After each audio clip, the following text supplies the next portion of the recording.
This week on Storytime at the Rubus, we're talking about the ins and outs if you're ever thinking about going to Burning Man, and we talk with fellow Ruby and Sam. He recently saw Oasis in London. Welcome to Storytime at the Rubus, a weekly podcast about the Bonnaroo Music and Arts Festival. I'm your host, Charlotte. What's up, everybody? It's Daniel, and if you are one of our Patreons, it's very possible that you are watching our first beta episode of our video podcast that we're starting. And if you're not watching it, you can sign up to watch at patreon.com/Rubus. Yeah, thanks for the plug, Charlotte. We'll talk more about that in a little bit, but like we talked about last week, we're starting to try out some different equipment, so we might sound a little bit different this week.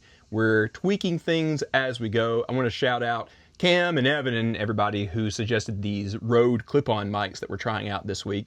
It might take a little bit for me to learn some tricks in post-production and everything. So like I said last week, bear with us. We're trying a lot of things out. We're going to be going through a lot of trial and error in the next month or so, but we do hope to launch the video podcast for everybody here in about a month, maybe towards the end of September, beginning of October.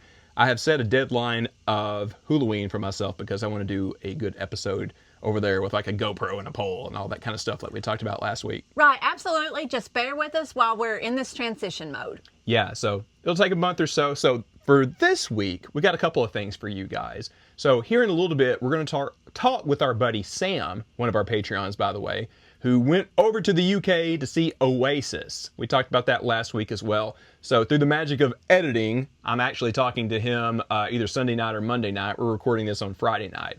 I will have talk with him, and I am really looking forward to that because that is the blockbuster tour of the summer.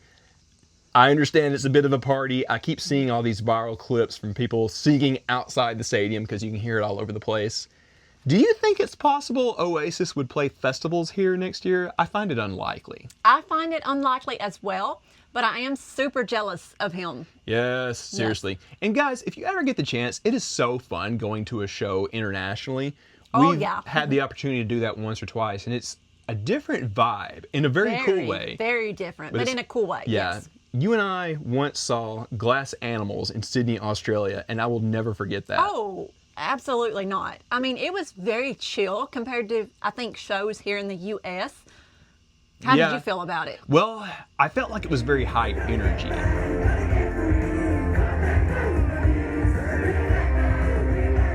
Really? There were a lot of people that were like really singing along with the lyrics. I feel like when you go internationally, you hear people singing along like way, way, way more. At least that's my experience from what we've experienced firsthand and what I've seen in videos and such. See, it has been several years ago, so I can't remember. I have the memory. Yeah. 6 years ago, I suppose. Oh my goodness, I can't remember yesterday, much less 6 years ago. I do remember it was in a small venue, and I'm pretty sure it's the first time they played Heat Waves live.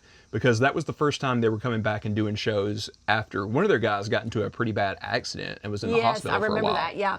And I remember, it was so unusual for us to see 18-year-olds just going up to the bar and buying alcohol. And I know that's not relevant to the show, but it was just such an unusual thing for me to see. I'm just saying, if you are a younger listener or viewer now, go to Thailand. 18 years old, buckets, that's all I'm going to say. I think you have to be 19 19? in Thailand. Oh, yes. Excuse me. But yeah, speaking of travel, that's another thing that we're going to talk a little bit about this week before we talk to Sam. It is Build Week over at Black Rock City at Burning Man. And Charlotte and I are seriously having some FOMO because we're not going this year. We decided we're going to do it every other year, right? Right. Mm-hmm. Yeah, so not this year, but we'll be back in 26, possibly with a bit of a Roo crew that we're thinking about getting over there. Shayna and Maddie, I'm talking to you. Evan. Evan as well. Evan got a bike this past week. Jums needs to sun his butthole at Black Rock City. And that sounds ridiculous, I know, but Jums has started a whole Instagram account where, well, just go look. Since it's on video, I'll edit in one of those pictures. And we'll put a thing at the bottom of the screen that shows you where to find that Instagram account. That's a new thing that we can do now as well. But anyways, back to Burning Man. I wanted to talk a little bit about what it is, how people need to prepare, what they need to think about if they are a Bonnaroovian that is thinking about taking it to Black Rock City. It's probably a little late now, but of course you can come party with us in 2026 over there, right? Mm-hmm. So let's go through the whole thing. Why don't you tell everybody about our experience a little bit? We've been twice now. So our experience, we always wanted to go. Of course, it was always a quote bucket list thing for us. So we went back in, what was it, 23? 20 No, 22. Yes, 22, I guess, was Yeah. the first year that we went, and we decided to make it an every other year thing. The first year that we went, I did not know that it was for me. The second year that I went, absolutely fell in love with it. Yeah, and we did a couple of episodes from there if you want to go back in our archives and listen to it. I will tell you, and we're going to talk a bit about this in a second, the road trip was half the fun to me. I didn't think that I was going to like that, but I ended up loving it. Absolutely, absolutely. I agree 100%, Daniel. We took our time and made sure that we had time to goof around and stop at crazy things on Route 66 and everything. And well, let's just go ahead and dive into it. I feel like that is the first big decision that you will have to make if you are thinking about going to Burning Man. Are you going to drive all that way, or are you going to fly? Right. There's pros and cons either way. That's a long drive for most of us. I feel like a lot of our listeners are somewhere along, the East Coast or in the Southeast. It takes us 3 days to drive there. We stop in Arkansas, then we go to Albuquerque, then we go to Vegas, and then it's one long last leg to Black Rock City, because it's like at the top of Nevada. It's about like a 6-hour drive from Vegas to Black Rock City, right? Mm-hmm. And it is fun, but that last leg, I'm not going to lie, is pretty tough because it's 6 hours of the same view, the same desert rolling by, except there is a really cool thing to see at Area 51. If you go in one direction, there's a bar. If you go in the other direction, there's a truck stop. And I'm not lying, an alien brothel is over there. We stopped and saw it. I didn't stop for that. But I saw it there. That was kind of wild. We put a bunch of stickers of Andrew and JB there. Yeah, so ride with us and we'll show you that. But yeah, if you fly in, then the trick is you got to think about how are you going to have all your supplies. It's going to be a little tough to buy your supplies somewhere around there if you do fly in, because there's so many other people doing that. So like the Walmarts and Costco's are going to be sold out of a lot of things, like camping supplies that you need. And I would venture a guess that 75% of what you have for Bonnaroo is going to work at Burning Man. But the other big thing you need to think about are the giant screws that you need to drill into the desert floor to really stake everything down, because it can get super windy over there. And then also, you only have what you bring in. So you need to bring in like dozens and dozens of jugs of water, because you're going to need that. It's the desert. You need to stay hydrated. I think, and I could be wrong, I don't know, but I would assume that a lot of people that fly in are going to camp with a group that already has, water supplies and things like that. And let's talk about that too, the big groups. So one big similarity that Rue has with Burning Man is all the groups. So if you've been to our area in the campgrounds around the group area, you have seen a taste of what it is like out there at Black Rock City. Right, exactly. So I would compare Burning Man to the group area at Bonnaroo. That is the best comparison that I would put it to, especially the Bonnaroo groups that are actively putting on events at Bonnaroo. So you've got Rubust, you've got Redaroo, you've got Supergroup. I would compare it most to those type of groups, that you see at Bonnaroo. That's what I would compare Burning Man to. Yeah. Burning Man is essentially a giant, there's monkey bars everywhere. If you've ever seen the monkey bar at Bonnaroo, it's just monkey bars everywhere. I want Dave and Richard there so bad. They would really enjoy it. They would thrive. Yeah. That's basically what it is. And there's always been a long time, rumor that you have to be part of a group to go to Burning Man, or you have to be invited to go to Burning Man. That's not true whatsoever. Or you have to know someone to get in, or it's better if you know someone. It helps to know somebody. That's not true at all. You can totally go on your own. You can totally just literally buy a ticket and go. And that's what we did. We thought about joining a group. We actually talked to a group. We actually interviewed with a group. It's a process. It is a process, and there's a reason behind that process. As we know as Bonnaroo group leaders, there's reasons behind that process. Yeah. But you don't have to join a group at all to go to Burning Man. You can literally just buy a ticket and go on your own and camp. Yeah. Now, the one thing I would recommend is still think about a way that you can contribute to the whole thing. Like, even if it's just something silly that you're bringing to people, you need to contribute something to the place. And a lot of places will be handing out like tacos or hot dogs. Speaking of that, yeah, the long story, ask us in person sometime. But even if you have something funny on your bike, even if you're handing out Polaroids, you're contributing. And it's kind of expected that you contribute something. And really, people appreciate creative things, you know? So if you're just like handing out little things, if you're just bringing somebody a smile, you're contributing. Right. So talking about contributions, so if you're wanting to go to Burning Man, the very, very, very first thing you need to do above anything else is read the 10 principles. Yes. Absolutely. And you can find that on their website, on their social media. It's literally all over the internet, Burning Man 10 principles.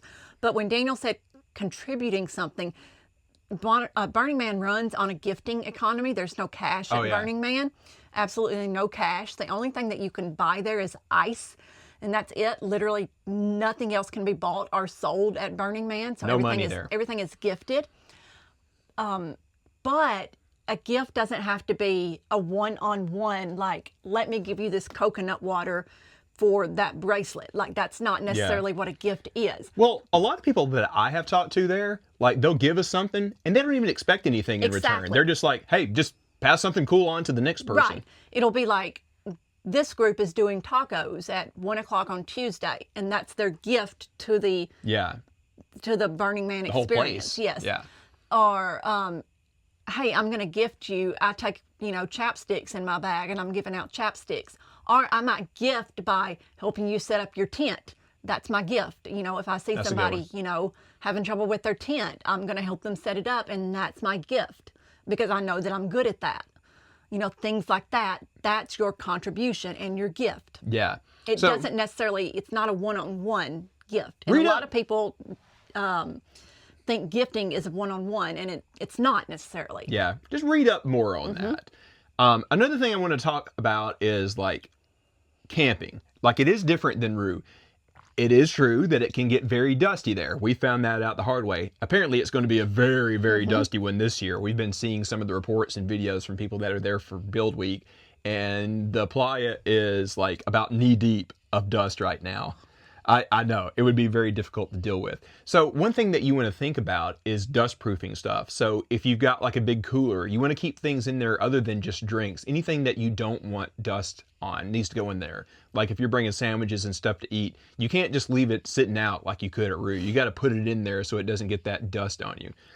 Another thing you want to think about is having like a little foot bath to put your feet in, because people have said that you can get what they call playa foot, which hasn't happened to me, but I have heard stories from people that it is unpleasant. You don't want that to happen. You will run into a lot of people that are handing out food, but you still want a lot of your own non-perishable stuff. You just have to expect the stuff that you're going to get to come at surprise times when you're just going around on adventures, right? And bikes, that is a must-have. You have to bring in a bike. So you got to find a rack to put on the back of your car or on the top or whatever. You will need it. I won't bring in an expensive bike, and I don't think you should bring in an e-bike too, because like charging it will be a pain in the butt. You want one that's already kind of beaten up. You wouldn't mind if something happened to it at Burning Man. And also you want to put some of those LED lights on it as well so people can see you well at night. Plus, it just looks cool. So if your bike breaks down, if the chain falls off, if a tire pops, whatever, there are multiple bike repair camps at Burning Man. So literally, like, there was one on the corner, like a block from where we were camped last year. They'll even give you a coffee while they fix it. Right. They'll give you a coffee or a cocktail or whatever while they fix up your bike. Yeah. Like, so that's not a problem. Obviously, you want to be self-reliant because self-reliancy is one of the principles of Burning Man. But don't fear if your bike breaks down because there's multiple places to get it fixed. Now, I would bring in some bike supplies. Exactly. So like a tube in case yours goes flat. I think you'll be fine with chains, but I would bring in, some of the basic things that you'll probably need. One thing that we always run into is making sure that you keep them oiled. So you want some of those, like, there's actually a bike version of WD-40 that's specifically for bike chains. And there's like a certain mixture that everybody recommends to put on any moving parts of your bike. I can't remember exactly what goes into it, but if you Google that, you'll find it. We'll be thinking a lot about this next year along with you if you're thinking about going, so we'll hook you up with the information. Now, let's talk about the entrance. It is a little bit different than Bonnaroo. So for most of you, you're able to go to the Manchester Walmart and get things that you need, like literally just a mile away from the farm entrance, right? But the closest Walmart, or really anything like that, to the entrance of Burning Man is another 2 hours away. So you got to think about that. And once you get there, you could be in line for 2 or 3 hours, probably even more. Charlotte and I have been coming in on like Monday afternoons, and it's like dark by the time we get in and start setting up camp and everything. You will have to go through a bit of a security check. If you've been to Rue, you know what it looks like. And if it's your first time, there's a bit of a ceremony. I kind of don't want to spoil it. It's better if it's a surprise once you roll up in there. And make friends with people that you're driving next to. If you're listening to this, if you're watching this, you're Ruvians. You know the deal with all of this. As far as where to camp. Now, we personally recommend doing solo camping on the outer edges. It's worked well for us the 2 times that we have been. So I will tell you, if you do camp with a group, a lot of the groups do charge extra to camp with them. But those fees go to things like showers, water supplies. I mean, it's going to supplies that everyone can use, the communal supplies. So it's not like you're paying just to be part of the group. So, you know, you're paying to get those extra supplies. Yeah. But we, like Daniel said, we do solo camp. Plus, you can camp with us if you go next year. We'd love to have you. Obviously, Ruvians have been there. Yeah, we can make a Bonnaroo group. Yes, I would love nothing more. All right, so again, we want to talk a little bit about how it compares to Bonnaroo. We already talked about how it's very similar to the group area, but the big difference, I would say, is that you can't count on anything happening at any set time.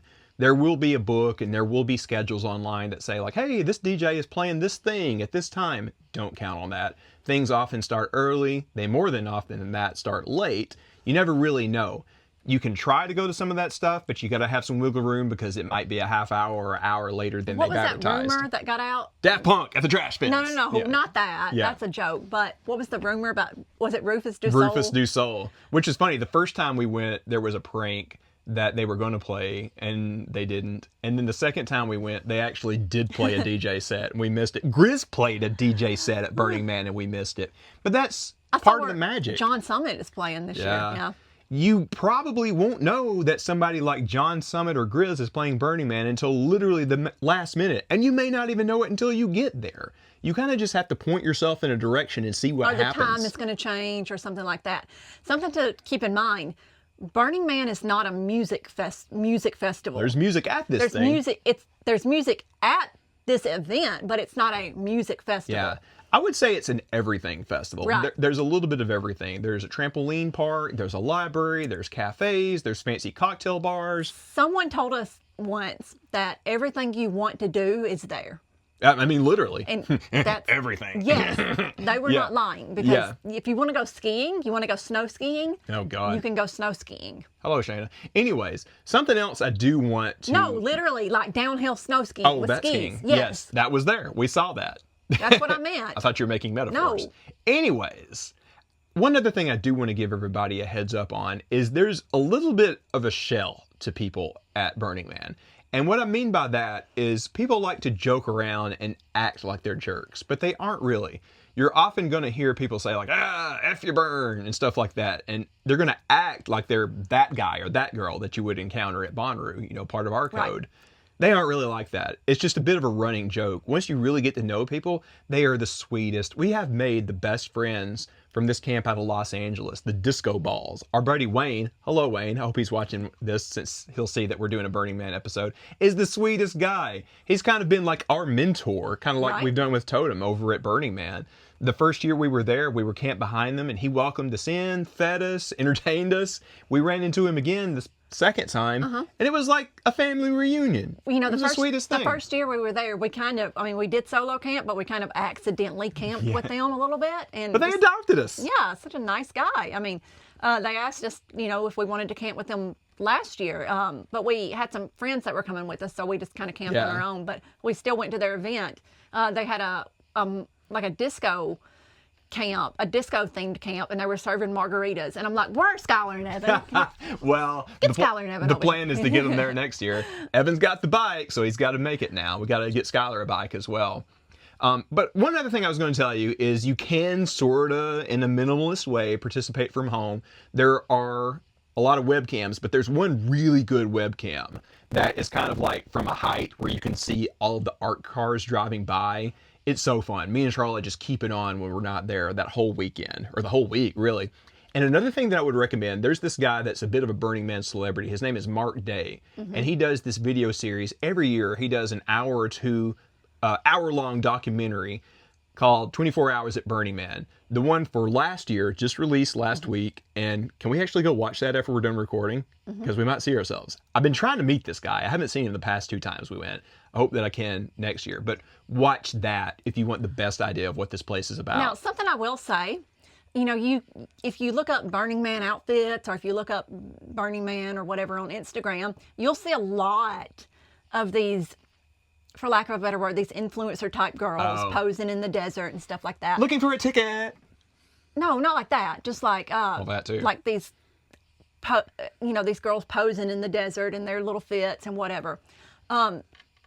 You don't see that in real life at Burning Man. I have maybe seen 1 or 2 in my entire time there. Right. You rarely see that.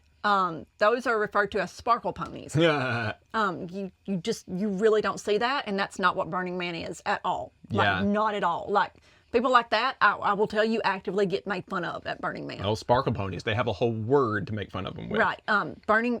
That's just not what Burning Man is. And I do see people I do see some. She's carefully choosing her words here. I see people reposting those photos.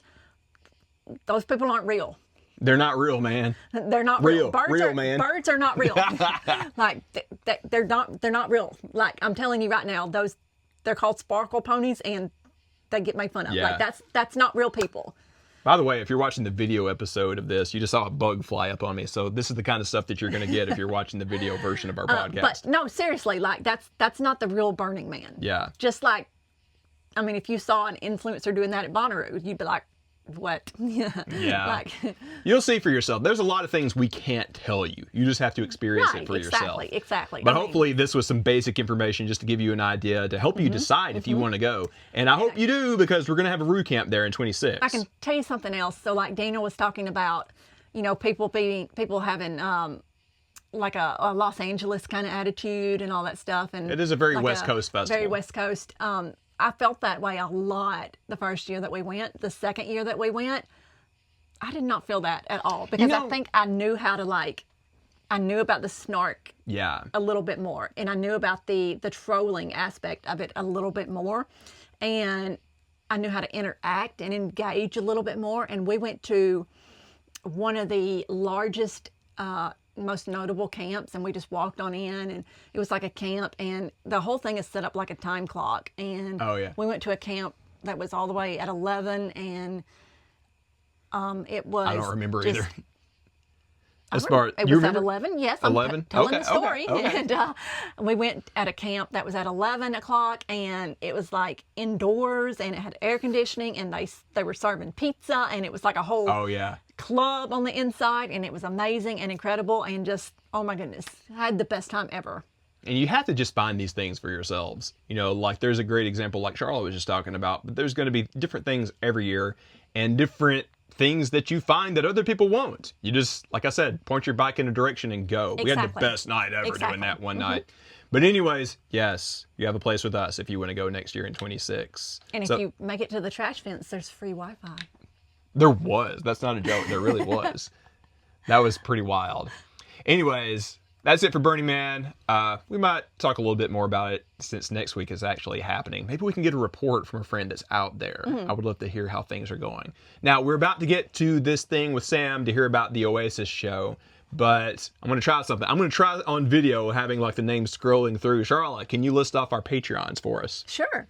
Claire, Flossie and Benji, John, Lexi, Danny, Lisa, Butter Crew Nick, Delaney, Molly, John with the Texas Roo Crew, Brady, I Am Rave Dad, Taylor, Courtney, Casey with the Texas Roo Crew, Christy, Charmel, Jums, David and Aurora, David and Aurora, String Bean, Sack and Jeremy, Amber, Andrea, JB, Sam, Austin, James, Hygiene Queen, Dan, Ernst, Harris, Keith, Casey, Andrew, Nick, Maddie, Bruce, Andrew, Kent and Emily, Randy, Madison, Bosco, Eric and Ben, Evan, Chloe and Sean. Thank you, everyone. That is at patreon.com/Rebus, and you can learn more about Totem at totemfnd.org. Every cent that you're contributing is going to Totem. We're going to bring on some new scholarship recipients next year, and as you probably heard already, we're going to bring last year's back since they didn't get to experience a full Aru. I heard through the grapevine that we've got one of last year's recipients coming down to Halloween. So we're getting them pretty well entwined in the festival community. Can't wait to spend Halloween with them here in a couple of months. All right, but for now, let's go to the future and talk with Sam about the Oasis show.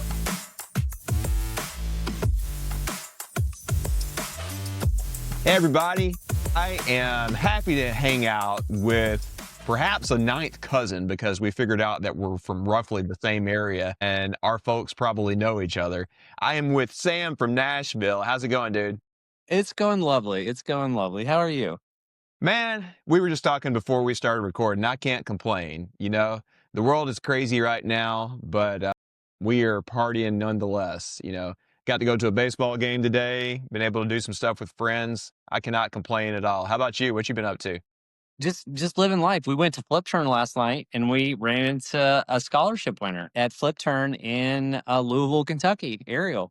Small world, dude. Small world. Yeah. And so it was fantastic. It just shows you the power of music. It really brings people together. So it's beautiful. That's amazing. You know, again, we were talking about this before we started recording, but I feel like that is one of the best things that has come about from all of our group camps and totems and everything. You have so many people in so many different towns where you can run into somebody. For example, Shayna, good friend of the show, she's been on many times. She was in Detroit for 9 months. We hung out and Maddie after the Bonnaroo dilemma this year. Yeah. We all hang out. About 50 of us. Yeah. We're in Nashville after that at Rosemary and Beauty Queen. That was a wild night. But yeah, she ran into Nick, the devil of Bonnaroo in Detroit the other night. You know, he's up there these days. Yeah. And shout out to him. His band did incredible. They kind of opened up things on Wednesday that afternoon before things started turning, you know, going south the next day or so. But yeah, that is one of the coolest things. Just us having kind of a small world, whether it be like me and you being from roughly the same hometown or so many people finding others in all these towns and everything. Like there's roughly 60 or 70,000 of us that get together on the farm, but like we're all connected. It's like a degree of Kevin Bacon sort of thing. It is. But I think it's cool to think about, like, you know, when we go into these stadiums, right, for these shows, and like, obviously we're about to talk about an epic show, but when you go into stadiums, everybody's on the same team. Yeah. For me, it's totally different than when you're going in for a football game or a basketball game or this, and like it's split. It's like that's what's unique about music is it brings everyone together and everyone there is there for the same reason, and it's just it's beautiful. Well, that's a beautiful way of putting it, my man. All right, so let's dive into this. I think you're going to have a story that's going to make a lot of people a little jealous. So maybe. Let's start from the beginning. Let's start from the beginning. Okay, all right. Let's just tell people what we're talking about. We're talking about Oasis in London. So let's just let people let people know about that. But let me back up and say how this came to be, because this, I think everybody will have a similar experience. It doesn't have to be Oasis, right? It doesn't have to be this band or that band or that band. But everybody, I think, can relate to this kind of thing. When I was in 7th grade, made it to the science fair, right? I was a little nerd in the science fair. And my family was and you'll get this from Deep South Alabama, very conservative. Very conservative. So the only music I got to listen to was classical music, Disney soundtracks, and Alabama, Styx, and Journey. That was it. They just played the Orion here in Huntsville last night. I honestly kind of would have liked to have seen that, but we were in Atlanta visiting all that. It would be cool nostalgia, right? Yeah. Like it's not like something I'm gonna listen to in the car, but it was kind of like it would be kind of like the Chicks, right, at Bonnaroo 2 years ago. Yeah. Where it's like I'm not sure I would listen to that, but I want to go see it for the nostalgia reason. It was great. I was in the pit. Yeah, and it was fantastic. Yeah. And same. I'm not a country person at all, but Luke Combs like that was a great set. Like, I mean, it was great. It I was was very fantastic. impressed. I still don't know how I feel about the whole situation of Country of Bonnaroo, but it was fantastic. Like we walked to other sets and we walked back to Luke Did the Combs. same thing. Lacey was with me that night. We saw the first 15 or 20 minutes of Luke It Combs. was Bella and Yeah. I. It was Yeah. Bella and I. And so maybe for reference for the community, like we both had, like, this was the first time I brought my kids to Bonnaroo. Yeah. This was the first time. And so first time you brought Lacey as well. And so we were trying to just it was more about their experience than ours at that point. So we were trying to Exactly. make Yeah. everybody feel comfortable and just like show them the magic of what this is. So Bella, I think, is like just 2 or 3 years older than Lacey. Yes. They're kind Yes. of like on the same wavelength, like as far as like mentally. Like Lacey, Compare. she's the oldest of 3, so she's pretty like mentally mature for her age. And she was in it. Like I could tell there was a lot of times where she was like not really overwhelmed. That's not really the right word, but she was just kind of like, whoa, kind of taking things in. Like she thought it was cool. She was never like afraid or anything or stressed out or anything. She was having a great time, but I could tell that she was just like, whoa, this is new. I got to sit back and think about this. How was it with your kids? So when we found out everything got canceled, I saw it on Reddit. I saw a Reddit post and I Yeah. was like, that's not real. And then all of a sudden I started to hear the reactions and I was like, oh, shit, that's real. Yeah. So Bella started tearing up and Oh. but the community, our community came around and just embraced and took care of her. And that was so beautiful. It was so beautiful to see. Yeah. And that was one thing. So now when we talk about it, she's like, when are tickets available? She's ready to go next year. Like she's ready. She's like, I'm like, we're going whenever tickets are available. We're buying tickets, right? That's her thought process with that. And so that's pretty cool thing. And I think that has a lot to say about what y'all have created as well. Well, no, it's a collective thing, man. But I'm glad to hear that she had a fantastic time with that. And is she already planning on coming back? Yes. Yeah. I mean, like literally when we were there, she was asking about when we can get tickets for next year. Like when that happened, Man, she was already ready to come back. But it was because the way the community embraced her, right? If that's anything, like that tells you a lot right there. that's so good to hear. So let's circle back around to the whole Oasis thing. I'm guessing you were Yeah. We roughly, had a point. We could yeah. go on Well, no, tangents but all I night. think it's connect. You were probably roughly her age when you probably started discovering your own music. Yes. Yeah. Wow. I really got on a tangent. Yeah. So we were on a science fair trip and this girl tapped me on the shoulder behind me. And I was very much into, I'd only heard classical music. I'd only heard like, basic like Disney soundtracks and classical music from that point on. And this girl tapped me on the shoulder, put over here headphones on my ear and just looked at me and smirked. And it was Champagne Supernova by Oasis. You And it essentially changed my life. It literally changed my life because I was the first of a generation, like from a child standpoint. Like there was nobody to learn from, right? And so that was my awakening. And from that point on, that's when I started exploring music. Like that changed my life. I can literally say that Oasis changed my life, right? That's awesome, man. And so that's how much it meant to me to go to this. And I saw Oasis the Ryman in 2006 Wow. at the Ryman. Like think about that. Oasis at the Ryman. Like that was maybe and I was totally fine with that was the last time I was going to see them. Like that was like, all right, we did good here.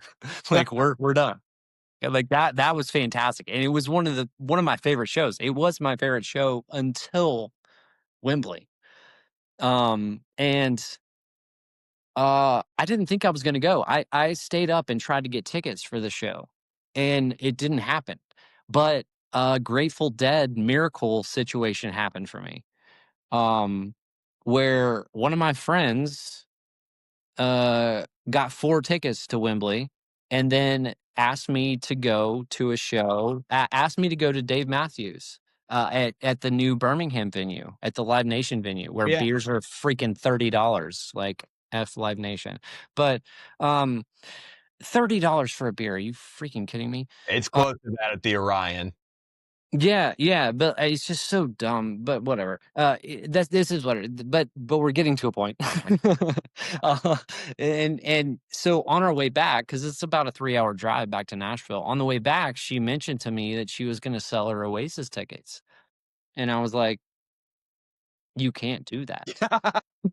like what? Like if you want to do that, like I'll buy them, all of them, and I'll figure out stuff. And then, but this is one of my. So this is a person that I've known since I was 13. Yeah. And we've been going to shows for a while. She's a great human being, and I was just like, if you need somebody to go with, here we are. And the next week, she texted me and was like, "Were you serious about Oasis?" And I was like, "I'll buy plane tickets and my hotel room right now." So we did, and it happened, and it was magical. But I think the point that we're trying to get to with a lot of this is like, what did this mean? Like, what was this, and how impactful is this, and to music? I would beg anybody that is listening to this podcast to deep dive Oasis music. Noel is one of the greatest songwriters of our generation. Like, and I like that. I don't take that lightly. Like I play guitar, I play music, we do this stuff, and he is like, just listen to the songs, and they are known as being total dicks, right? Like Well, they're that just was known why as they being weren't together kind of for years, right? dicks. Yeah. But then you listen to their songs and they're so positive. Don't look back in anger. Like, are you kidding me? Like who can't relate to that? Who Yeah. can't relate to a situation where it's just like, you know what? This sucks. It's hard, but I still love you, and we still care about each other, but it's just not gonna go. And that's a universal language. And when you listen to their songs, that's what it's all about. Yeah. It's really positive. And they even there's some clips that you can look at where they were talking about hearing Kurt Cobain stuff, like Nirvana, and like about suicide stuff. And they're like, fucking kids don't need to hear this. Like they need to hear something positive. And then you get Don't Look Back in Anger, and you live forever. And like, honestly, well, it's not a positive song, I would say, but like Cigarettes and Alcohol, who can't relate to cigarettes and alcohol? Like, you're just looking for all this and all you found was cigarettes and alcohol.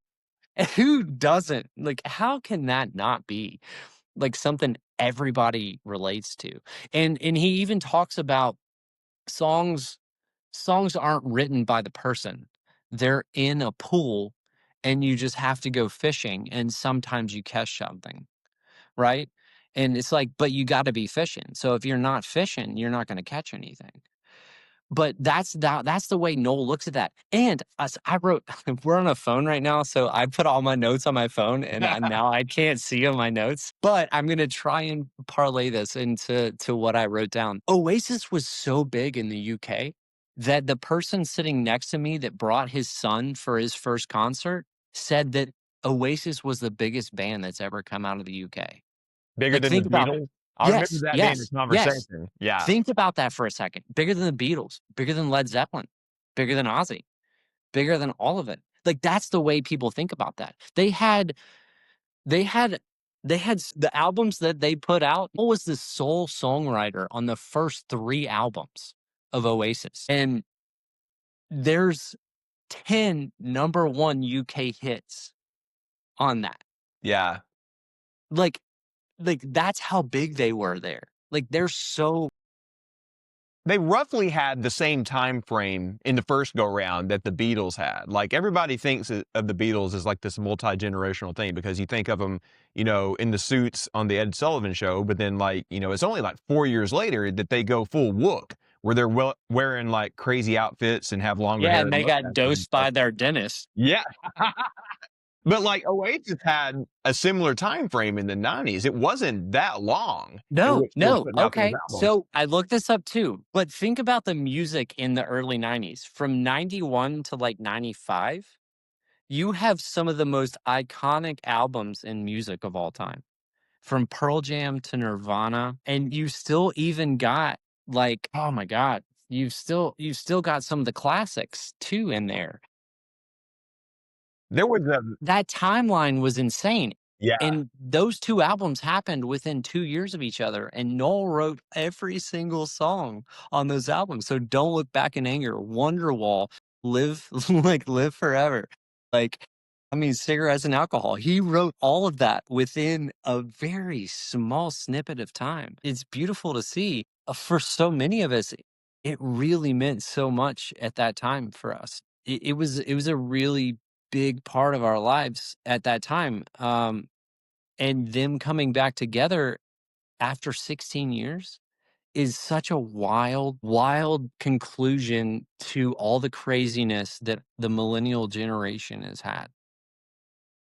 You had them when you came of age, and now you had them again when you need them again. When we're both Right. a bit older, yeah.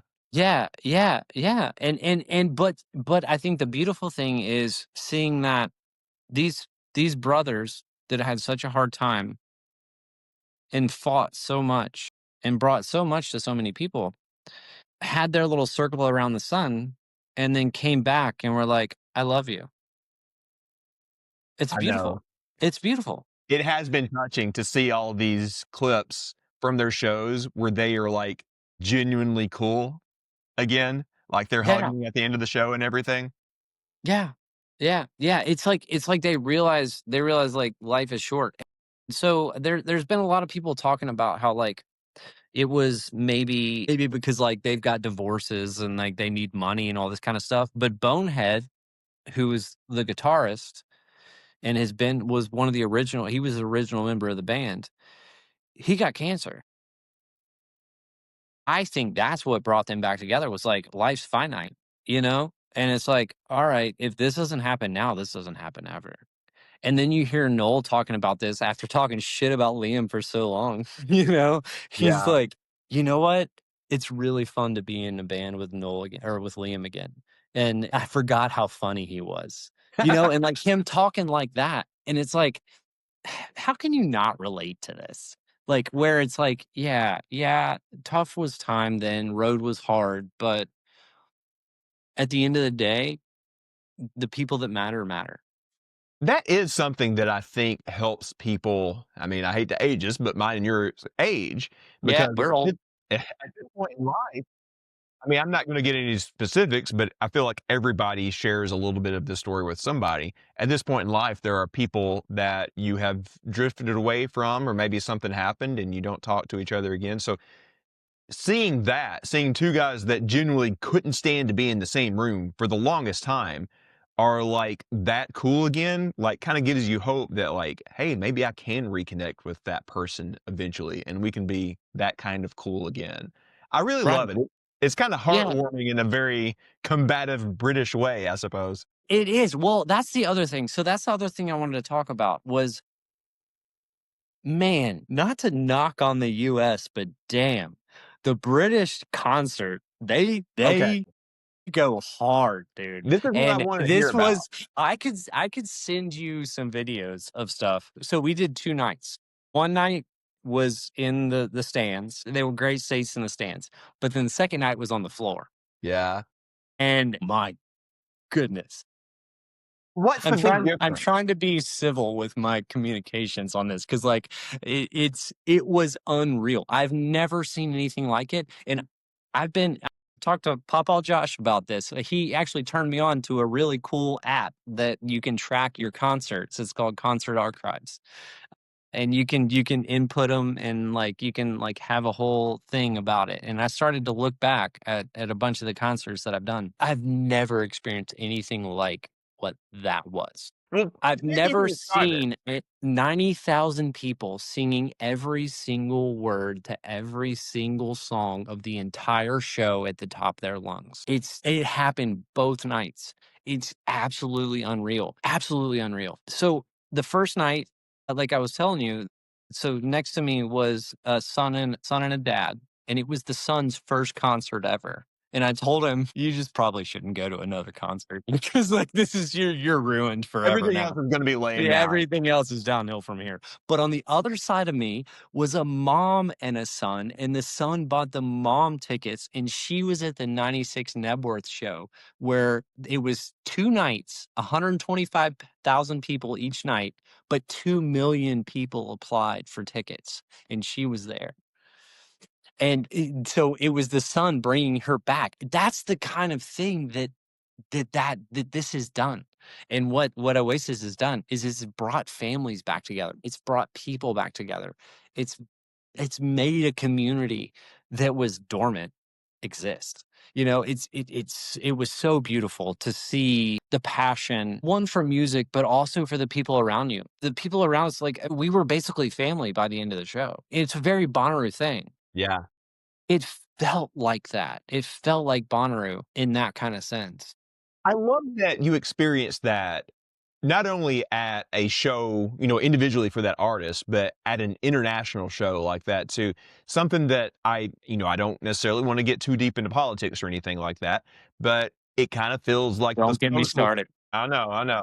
It kind of feels like the social situation in the States is kind of deteriorating these days. It's hard to go into a public space and know if you can trust somebody. And I hate feeling that way because we're all supposed to be radiating positivity, but that's just kind of the reality of the situation right now. But when you go in a space like that and everybody there loves the same band, it's like a scene out of that movie for Almost Famous, right? Like, My favorite movie of all time. well, you know what I'm talking about then. Like, Yeah, if you're there yeah. for the same show, like you said, you're family. And I mean, you're literally seeing a band that is family, so it kind of reinforces that. Well, as Lester Bangs said, music, you don't choose the music, it chooses you. Yeah. You know? We're all uncool here. Yeah, exactly. Exactly. So tell me a little bit. But that's what it Go ahead. was. It was very communal. It was very beautiful. And everybody, like, I mean, everybody was hugging each other. We didn't know each other. But I mean, I told the guy, I was like, you're ever in Nashville, you got a place to stay. And it melted his heart. Yeah. Just saying that. It's that kind of community and that kind of just togetherness. And what was really cool is thinking like Wembley obviously is typically a soccer stadium, right? Or a football stadium. Right? You're right. Yeah. And yeah. But when it's a football stadium, half the crowd is against the other half. Yeah. But when it's music, everybody's there together. And that's everything you need to know. You're making me want to go abroad for some festival or show now. All Dude, right, so yeah. tell me a I know. little bit. We could talk about this Yeah. for days and days and days. But before we get out of here, I want to hear a little bit about the set list and the whole like stage production itself. Okay. Yes. Okay. This was beautiful because I told you that when my friend put the headphones over my ears, it was Champagne Supernova. They closed with Champagne Supernova. That's Closed with sweet. it. That's the closer.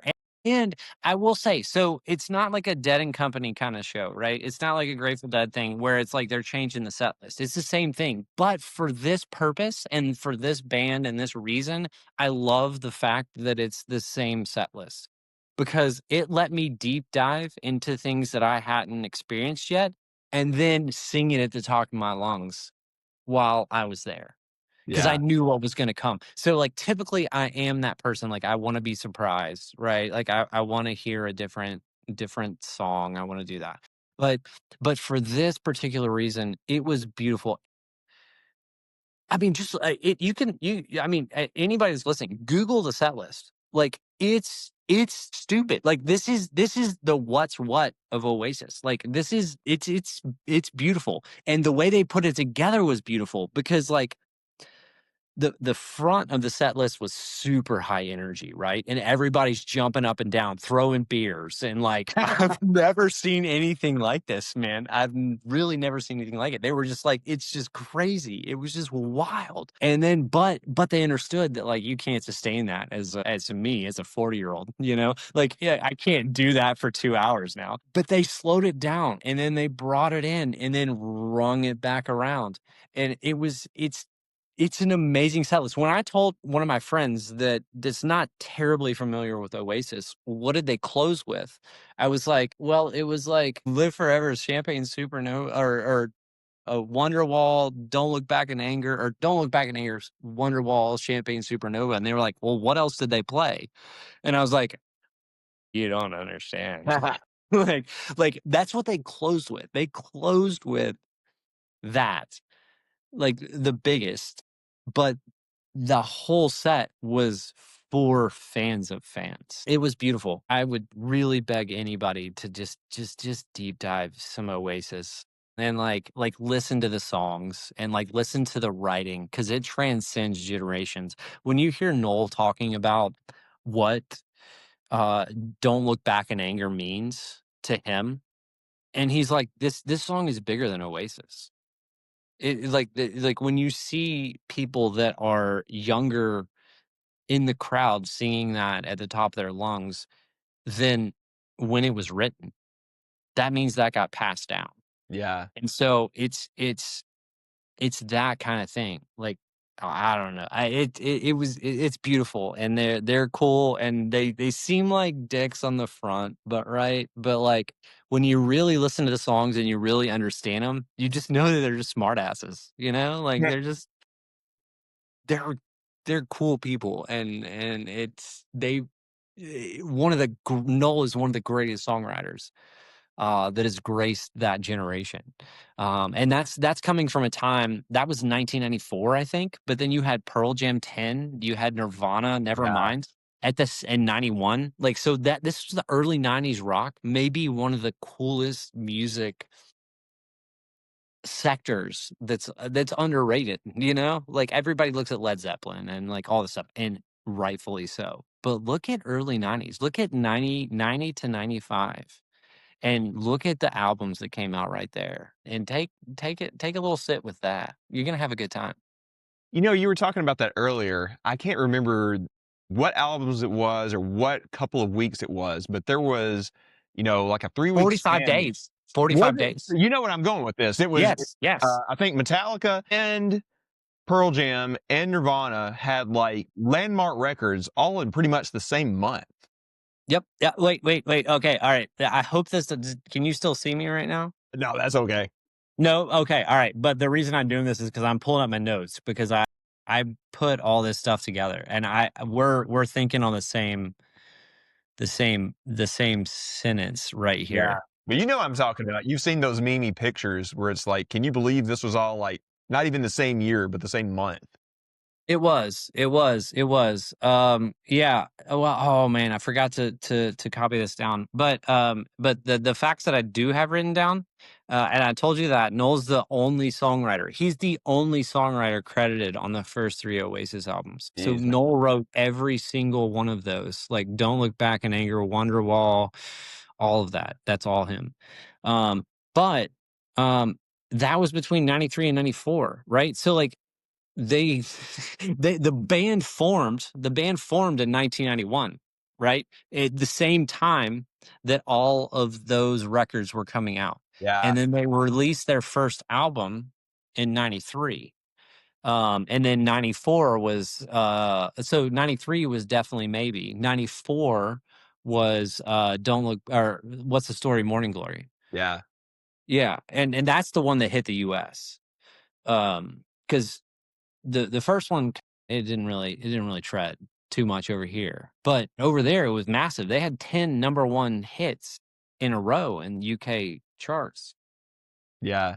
So the band is bringing the tour over here to the States pretty soon. They right? are. Yeah, they Yeah. just played Toronto last night or this weekend. Wow, okay. And then they're going MetLife Stadium. They're going, I think MetLife, New Jersey. So New York, New Jersey, right? So right into Evan territory. You might have talked him into going now.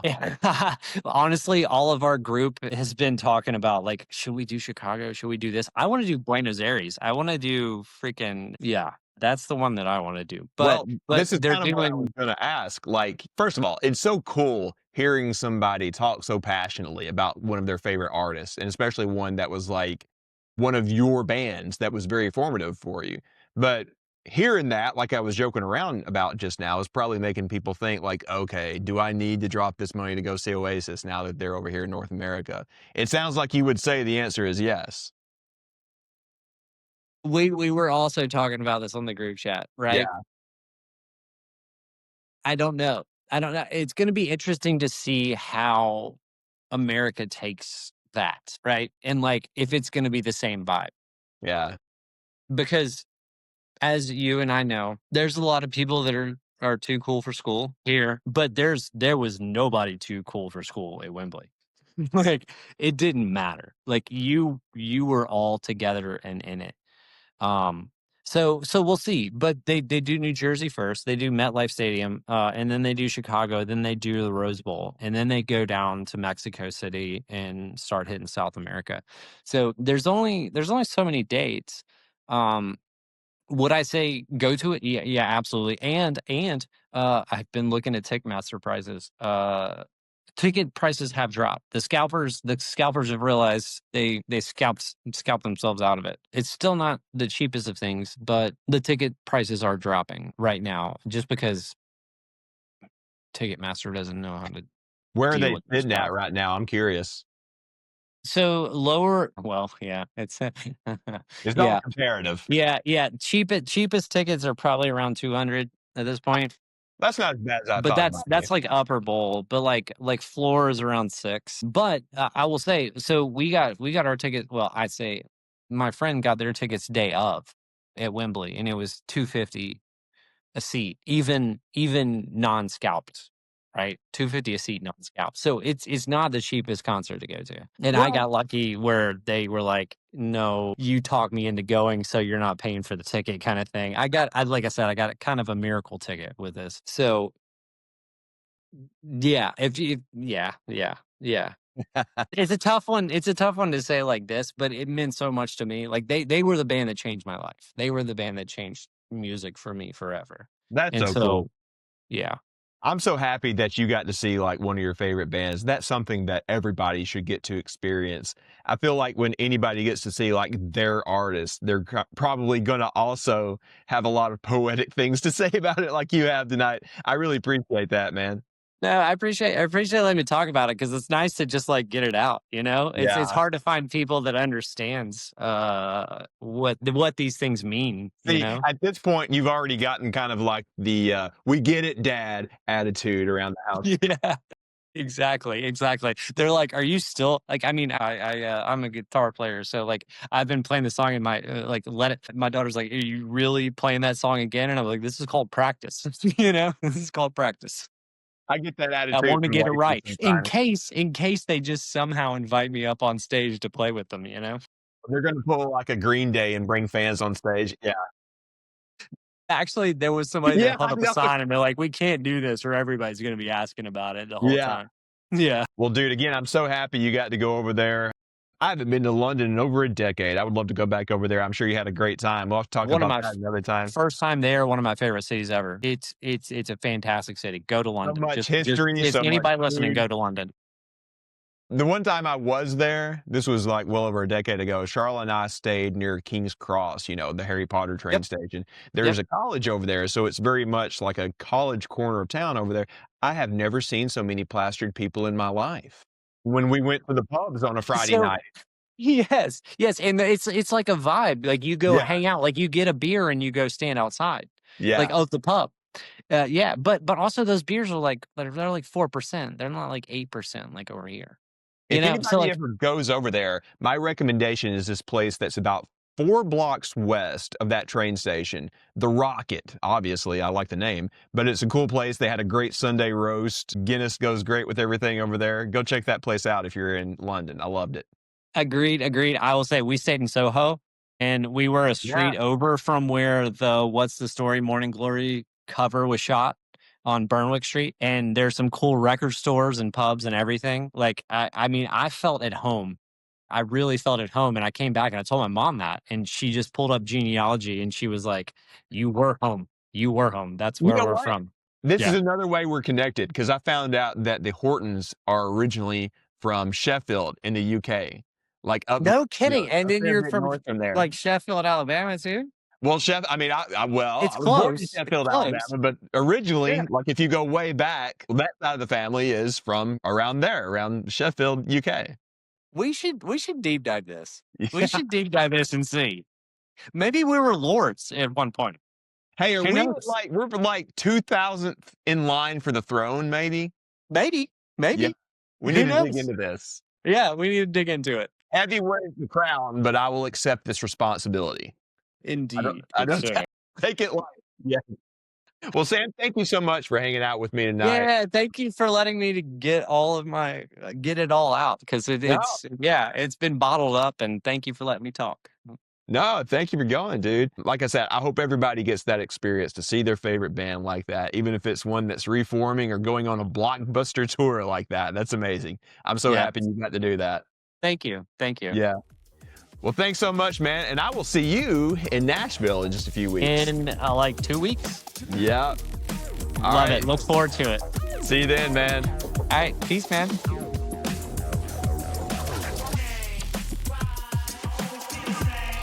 Okay, thank you, Sam. That was really cool, being able to talk with him. That is such a sweet story, getting to hear from somebody about getting to see one of their favorite bands after they thought they were done for. Can you think of anybody you would like to see that's supposedly retired or broken up or whatever? So, does Bob Seger count? I guess so. I mean, he retired. He's pretty elderly, though. Yeah. I'm going to vote the White Stripes. I don't think it'll ever happen. No. But that's the one I can think of off the top of my head that I would really love to see. But thank you again to Sam. That was fun having him on. And by the way, thank you to Sam for helping me try out the new software that we're using. So if you notice any kinks with that, let us know. We're working on all this stuff. In fact, one thing we're working on is those of you that are watching the video right now can see that we're in the backyard. In fact, you may have heard somebody hot rodding just up the highway about a mile or so away. If you're watching, you can see the bus behind us. We're in our backyard. We've had a party or two. Some of you have been here before. I'll show you a little view of it in the video. We're going to try to do these kind of things from different locations. We've bought equipment that will let us do things in different places. So we'll probably do some from around here in Huntsville, down in Halloween here in about a month and a half, all kind of places. Any place you want to do a remote episode at? Ooh, BKK? Yeah. Oh, we'll get back with you on that. We are totally going to do that. I didn't even think about that. You didn't think about that? I didn't think about that. I That'd thought be that was where you were perfect. going with that. I mean, it is now. That's where we're going with that. More on that later. That's like Lisa says, MIA BKK. She's losing me on that one too. Yeah. I know. Lisa. I know. I'm just messing with you.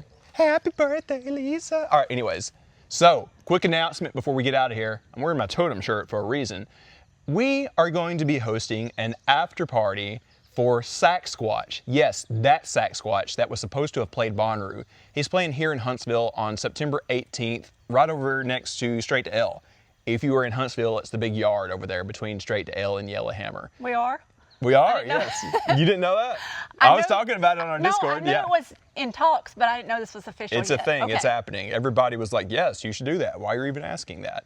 So, yeah, shout out to Ella that does their events over there. We're going to be doing that right after Sasquatch is done. I understand we're going to be having some music. We'll be doing some fun totem stuff. We don't even know yet. We'll do something fun. We just want to host a hangout for everybody. We like doing these totem events in different areas. So, I suppose this might be the one for Huntsville for a while. More coming soon in other towns. We've been conspiring with our board about that. So, Sasquatch, Thursday, September the 18th. Yeah. In Huntsville. In Huntsville. At Campus 805. Yeah. At Straight to L. Oh, by the way, I hope those of you coming into town for Tipper have a great time. I understand there's a lot of after parties happening for that. I may get a last minute ticket and go to that. We'll see. I've been carefully watching the ticket process. I'm playing the stock market on that. If I see it like around $40, I'm in. I don't know. Do you want to go? I don't know. You don't know. I've got to think about that. So maybe we'll be doing an episode from Tipper at the Orion. I don't know. But anyways, thank you to those of you that are our Patreons who are watching our first video episode. It'll go out on our Discord a couple of days after that. We're going to keep it exclusive to those areas for now because we're working on this. It's in beta. It's not officially going to launch for another month. We're going to keep it exclusive to Patreon because you got to join the Patreon if you Yeah. want to see it. You do, yes. But guys, thank you very much for supporting us with the Patreon. Thank you for making this kind of stuff happen. We Well, probably wouldn't be doing video You're if you don't supporting support us. Totem. Yeah. with Patreon. I mean, we not talked us. about that in the segment, Yeah. but yes, thank you guys. We decided to do this video stuff because you're supporting Totem so well, so represent. All right, but we'll see you next week. Maybe it'll be from the Tipper shows. Maybe it'll be something else. I don't know. We're working on it. But I do know in a couple of weeks we're going to do a Halloween preview episode after Maddie and Shayna get done with Dragon Con. I asked them about that today. But anyways, between now and whatever comes next, get out there and radiate positivity. We'll see you next time.